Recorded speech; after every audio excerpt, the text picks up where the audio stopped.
Here is the white Ford Hyundai. Ford. I'm tripping. The white Ford SUV that I believe is watching me. I'm planning on putting it on the other video, but I made a mistake and turned the video off. But yeah. So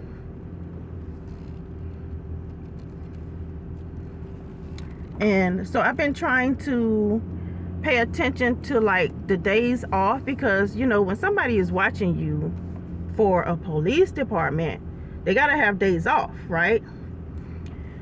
So I've been trying to pay attention. Okay, let me see if this car is not going to be here 2 days out of the week, or maybe 3.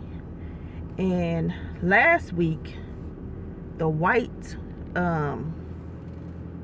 Ford SUV wasn't here. I think it was 2 or 3 days that SUV wasn't here. So what made me start suspecting the white Ford SUV, well, it just came parking here out of nowhere, and I never see anybody get out of it. Now, when people live in a car, because I've been living in my car for almost 13 years, when people live in a car, you're going to see them get out at some point in time. You're going to see them maybe go to the trunk. You're going to see them get out of the car. You know, whether it's they going into the gas station, something. But this white SUV person that's in it never get out. I never see them get out.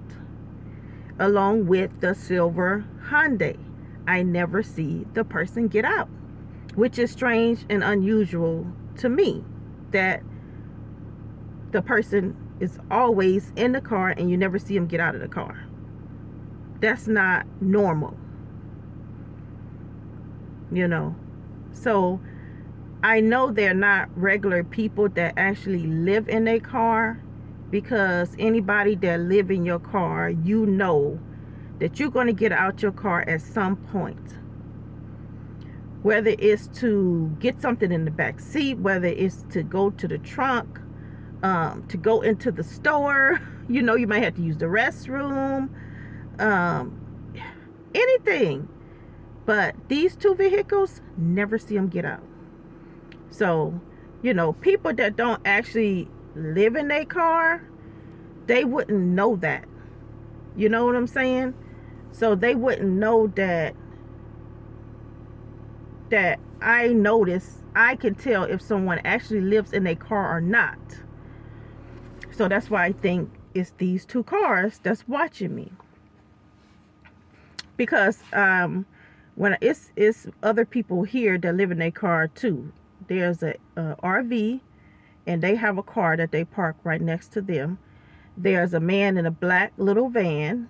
He's living in his car, and in his van, and his van is broke down. So he hasn't been able to move it for a couple of weeks now. And I know that got to feel horrible not being able to move it, but it is a good thing that he do have shelter over his head. And then there's another little car, and the man, he lives in his car too, and he works at a gas station. I see the man that work at the gas station, I see him get out of his car sometime. He be doing something in the back seat or in the trunk. The man with the black little van, he gets out of his car sometimes. I see him. The people with the RV and the silver car next to them, they get out of their RV. I see them getting out and getting in. That's normal. It's not normal for these two cars that I'm talking about to never get out and never see them. So I just wanted to document these vehicles. And I guess I had made a mistake and ended the last one. So this one will be part 2 of the first one. All right. talk to you guys another day.